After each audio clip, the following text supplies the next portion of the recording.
তিরমিজির হাদিস 2305 নম্বর হাদিস। রাসূলুল্লাহ সাল্লাল্লাহু আলাইহি সাল্লাম একদিন ঘোষণা করলেন, মাইয়াখুযু আন্নী হাউলাইল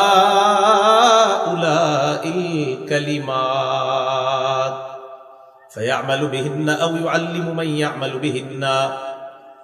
তোমাদের মধ্যে কে আছো এমন আমার এই কথাগুলা গ্রহণ করবা, নিজে আমল করবা, যারা আমল করে তাদেরকে শিখিয়ে দিবা। فقال أبو هريرة رضي الله تعالى عنه أنا يا رسول الله। আবু হুরায়রা রাদিয়াল্লাহু তাআলা আনহু বললেন, হুজুর আমি আছি, আমি আপনার কথাগুলা শুনবো, গ্রহণ করব, নিজে আমল করব, যারা আমল করে তাদেরকে আমি শিখিয়ে দিব। এখন এই হাদিস আপনারা শুনতে হইলেও শর্ত আছে। কি শর্ত? আপনারাও বলতে হবে যে আমরা আমল করব, আর যারা আমাদের আমলের ওয়াদা করবে তাদেরকে আমরা এই হাদিস পৌঁছে দিব। রাজি আছেন?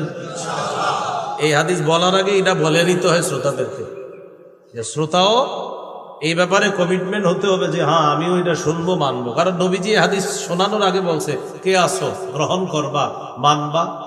তো এই জন্য এটা শুনতে হবে, মানতে হবে। আবু হুরায়রা রাদিয়াল্লাহু তাআলা আনহু বললেন, হুজুর আমি আছি। নবীজির এক আজীব ছাত্র, নাম কি? হুরায়রা রাদিয়াল্লাহু তাআলা 3 বছর আল্লাহ রাসূলের ছাত্র ছিলেন। এই 3 বছরে সবাইকে ছাড়িয়ে ছাত্র হিসাবে সবার আগে বেড়ে গেছে। ছাত্র হিসাবে আমিরুল মুমিনিন ফিল হাদিস হয়ে গেছেন। ওই যুগে সাহাবায়ে কেরাম জিজ্ঞাসা করছে, আবু হুরায়রা আচ্ছা তুমি নবীজিরে পাইছো মাত্র 3 বছর, তুমি এত হাদিস বলো কিভাবে, বলো তো? সহিহ মুসলিমে আসছে। আবু হুরায়রা রাদিয়াল্লাহু তাআলা আনহু বললেন, আলা মিলই বাতনি, আমি পেটে ভাতে নবীর ক্লাসে পড়ে থাকতাম। নবী খাইলে আমি খাইতাম, নবী না খাইলে আমি খাইতাম না। তোমরা কেউ ব্যবসা করতা, কেউ কৃষি কাজ করতা, তো আমি খাওয়া পাই বা না পাই পেটে ভাতে সারাক্ষণ রাসূলের আশেপাশে থাকতাম।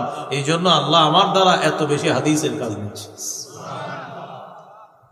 শুরুর দিকে ওনার মেধা এত বেশি ছিল না। আবু হুরায়রা রাদিয়াল্লাহু তাআলা সহিহ বুখারীর বর্ণনা 119 নম্বর হাদিস। রাসূলুল্লাহ সাল্লাল্লাহু আলাইহি সাল্লাম একদিন আসছে, মনটা খারাপ। কিউ আবু হুরায়রা? হুজুর সামিআতু মিনকা হাদিসান কাসীরা ফাআনসা, আপনার কাছে অনেক হাদিস শুনি কিন্তু আমি খালি ভুলে যাই। فقال رسول الله صلى الله عليه وسلم ابسط رداءك, নবীজি বললেন তোমার চাদরটা বিছায়া দাও, তোমার চাদরটা বিছাও। ফাবাসাততুহু, আবু হুরায়রা বলেন আমি চাদর বিছাইলাম। চাদর বিছানোর পর ফাগরাফা বিয়াদাইহি, নবীজি এইভাবে 2 হাত দিয়ে চাদরে কি জানি ঢেলে দিলেন। ঢালার পর বললেন এবার চাদরটা পেঁচাও, বটো। তো চাদরের ভিতরে তো কিছু দেখা যাইতেছে না। আবু হুরায়রা রাদিয়াল্লাহু তাআলা চাদর পেঁচাইলেন, বটলেন। বটার পর নবীজি বললেন এবার তোমার নিজের সাথে এটা মিলাও। তো তিনি বলেন ফাযামামতুহু, বুখারী যারা পড়েন বা পড়ান দেখবেন বাইনাস সাতরাইনে 2 লাইনের মাঝে ছোট্ট করে লেখা আছে ইলা সাদরি, আমি চাদরটা আমার বুকের সাথে মিলাইলাম। ফামা নাসিতু শাইআন বাদা, চাদর মিলানোর পর আমি যা শুনি আর জীবনেও বলি না। এই হলো ওনার মেধার রহস্য। কে আসো আমার এই কথাগুলা শুনবা, নিজে আমল করবা, যারা আমল করবে তাদেরকে শিখাইয়া দিবা। তো আবু হুরায়রা রাদিয়াল্লাহু তাআলা আনহু বললেন, হুজুর আমি আছি। ফাআখাযা বিয়াদি, নবীজি আমার হাত ধরলেন। ধরার পর আদ্দা খামসা, গুনে গুনে 5টা জিনিস আমাকে শিখাইয়া দিলেন। 1 নাম্বার, ইত্তাকিল মাহারিমা তাকুন আবাদান নাস। আবু হুরায়রা তুমি হারাম কথা, কর্ম, হারাম খাদ্য থেকে বাঁচো, এই মানুষের মধ্যে তুমি আল্লাহর শ্রেষ্ঠ ইবাদত গুজার বান্দা হয়ে যাবে। হারাম থেকে বাঁচো, নিষিদ্ধ জিনিস থেকে বাঁচো। এখানে যারা আছেন যদি ঘোষণা করা হয় আগামী 24 ঘন্টা 100 রাকাত নফল নামাজ যারা পড়তে পারবে প্রতিজনকে একটি মোটরসাইকেল উপহার দেওয়া হবে। আমি আশাবাদী সবার হাত উপরে উঠবে, যে এটা কোনো ব্যাপার না। যারা মোটরসাইকেল চালাইতে পারে না তারাও হাত তুলবে, কারণ নিয়ে বেচবে। কথার কথা আপনার, যে এটা কোনো ব্যাপার না।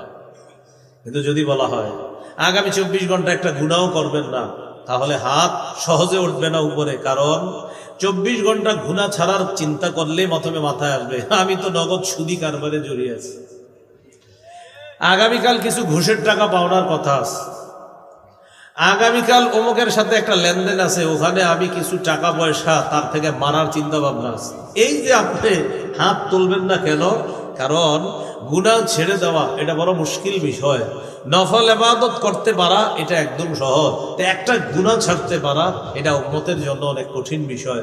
এই জন্য নবী বললেন, হারাম কাজ থেকে বাঁচো, হারাম খাদ্য থেকে বাঁচো, হারাম কথা থেকে বাঁচো, হারাম কর্ম থেকে বাঁচো। মানুষের মধ্যে তুমি সবচাইতে শ্রেষ্ঠ ইবাদত গুজার বান্দা। আল্লাহ আমাদেরকে হারাম থেকে বাঁচার তৌফিক দান করেন। 2 নাম্বার, ওয়ারদা বিমা কাসামাল্লাহু লাকা তাকুন আগনান নাস। আল্লাহ তোমার জন্য যা বরাদ্দ করেছেন এতে তুমি খুশি হও। মানুষের মধ্যে মনের দিক থেকে তুমি সবচেয়ে ধনী মানুষ হয়ে যাবে।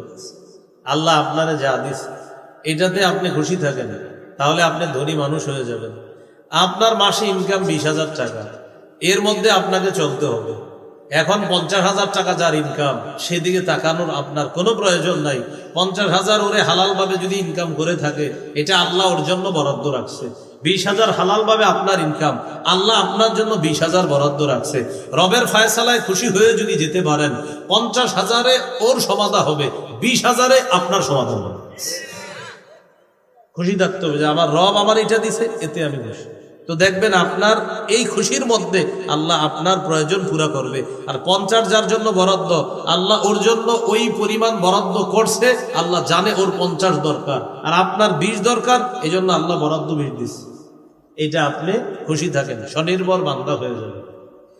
যদি বলেন হয় না, তাহলে আমার সন্দেহ হবে আপনি মনে হয় কিস্তি চালান। কি চালান? কি বলছে আপনারা কিস্তি চালাইতে? বলেন,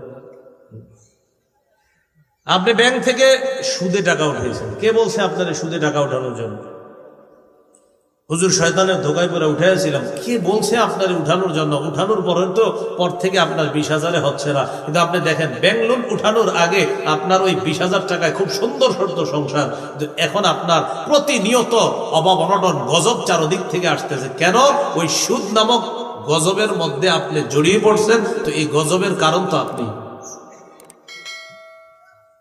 আপনারা মাঠে আছেন, এতক্ষণ তো ঠিকঠাক আওয়াজ ভালোই ছিল, এখন হঠাৎ চুপ হয়ে গেলেন সবাই। সুদের কথাটা আসলে কেউ কোনো কথা কয় না, একদম পুরা নীরব। আপনাদেরকে সন্দেহ হয় না? আমার এমনি বললাম আমাকে বিষয়টা। তো 2 নাম্বার, তোমার জন্য রব যা ফয়সালা করেছেন এটা তুমি খুশি হও। 3 নাম্বার, ওয়া আহসিন ইলা জারিকা তাকুন মুমিনা। প্রতিবেশীর সাথে উত্তম আচরণ করো, তুমি খাঁটি মুমিন হয়ে যাবে। আমি আসার পর স্টেজ পর্যন্ত কতজন আমারে সালাম দিছে, মুসাফা করছে, কিন্তু আপনি আপনার প্রতিবেশীকে এরকম হয়েছে গত 10 বছর সালাম দেন না। আপনার প্রতিবেশীকে আপনি 10 বছর সালাম দেন না। আমারে সালাম দিছে কতগুলা মানুষ, 10 বছর আপনি আপনার প্রতিবেশী সালাম দেন না কেন? ও এটা এত আমগো পাশের ঘরের লোক, এটা হারুন ভাই, আরে কি সালাম দিব? আমগো পাশের ঘরে, তো আমগো পাশের ঘরে আরে কি সালাম দিব? অথচ রাসূলুল্লাহ সাল্লাল্লাহু আলাইহি সাল্লাম বলেন, প্রতিবেশীর হক আদায় করো, প্রতিনিয়ত সালাম দিয়ে হলেও। সুবহানাল্লাহ। বলেন তো, প্রতিবেশীর হক আদায় করো কি দিয়ে হলেও? বোঝা গেল সালাম পাওয়া প্রতিবেশীর হক, সালাম পাওয়া প্রতিবেশীর হক। রাসূলুল্লাহ সাল্লাল্লাহু আলাইহি ওয়াসাল্লাম বলেন, ইউসিনি জিবরিল বিল জার হাত্তা যানানতু আন্নাহু সাইওয়ারিসু। জিবরিল আমিন আমাকে প্রতিবেশীর ব্যাপারে এত বেশি বলছে, আমি এক পর্যায়ে মনে করে ফেললাম, না জানি কখন আল্লাহ বলে ফেলে, হাবিব এখন থেকে প্রতিবেশীকে মিরাসও দিতে হবে। এই বিধান আল্লাহ দেয় নাই। নবীজি বলেন, জিবরিল আমার কাছে কত হাজারবার আসছে, তো প্রতিবেশীর কথা এত বেশি বলছে, আমি এক পর্যায়ে চিন্তিত হয়ে গেলাম, না জানি কখন বলে ফেলে এই প্রতিবেশীকে মিরাসও দেওয়া লাগবে।